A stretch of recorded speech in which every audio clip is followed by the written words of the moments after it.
اس لیے شائع کی ہے تاکہ جو دیش کا جو نوجوان ہے اس کو یہ پتہ چلے کہ بھئی ہمارا دیش جو ہے اس کا اتہاس کیا ہے۔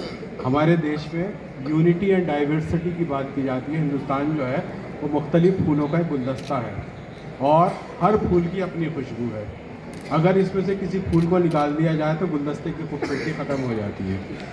میں اپنی کتاب سے پہلے مختصر سا اس کتاب کی اہمیت بتاتا ہوں کہ دارا شکوہ کی کیا اہمیت ہے بہار۔ 10 سال پہلے کی بات ہے، میرے ایک ساتھی جو پرشین اسکالر تھے وہ ایران گئے۔ جب وہ ایران سے واپس آئے تو میں نے ان سے کہا کہ بھئی ایران سے کیا لے کر آئے ہو، کوئی خاص چیز ہے ایران کی؟ کہنے لگے ہاں بڑی قیمتی چیز لایا ہوں۔ انہوں نے مجھے دارا شکوہ کی کتاب جو رگ وید کا پرشین میں ترجمہ تھا وہ انہوں نے مجھے دکھائی۔ کہنے لگے یہ لے کر آیا ہوں، سب سے زیادہ قیمتی چیز یہ ہے۔ مجھے بڑی حیرت ہوئی، مجھے بھی نہیں علم تھا اس بات کا کہ دارا شکوہ نے سب سے پہلا فارسی زبان میں رگ وید کا ترجمہ کرا۔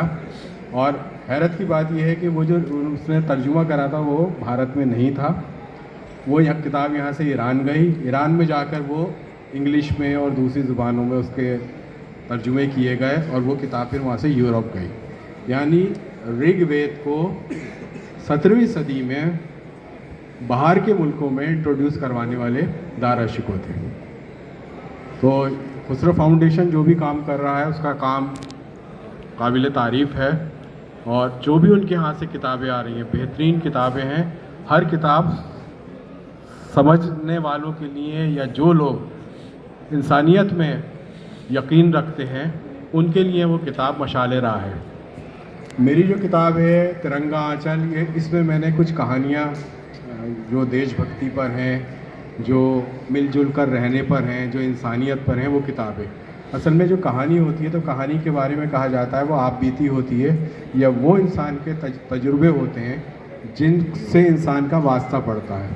تو اس میں جو میں نے کہانیاں لکھی ہیں وہ سارے وہ چھوٹی چھوٹی کہانیاں ہیں کہ جو ایک عام آدمی کی زندگی میں روزانہ اس کے ساتھ واقعات جو پیش آتے ہیں، تو ان کہانیوں کو میں نے جب حفیظ صاحب نے مجھ سے کہا کہ مجھے کچھ اس طرح کی کہانیاں چاہیے، میں نے ان کو کہانیاں دکھائیں، انہوں نے ان کو بہت پسند کیا۔ تو مجھے بہت خوشی ہوئی جب اس کتاب کا پچھلے سال کشمیر میں اس کتاب کا اجرا ہوا اور اس لوگوں نے اس کو بہت پسند کیا۔ اور ابھی اس کتاب کو ایک لائبریری نے مجھ سے منگایا، ان کو معلوم نہیں تھا کہ بھی کتاب جو ہے میری خسرو فاؤنڈیشن کی، انہوں نے